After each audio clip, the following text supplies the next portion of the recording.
Đấy nè. À, này này này.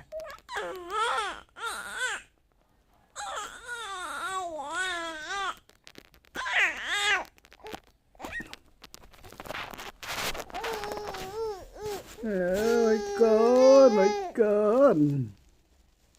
con trai mấy con trai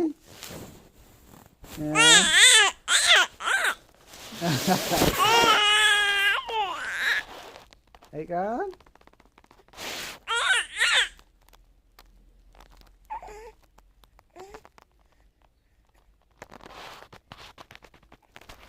học kinh thế.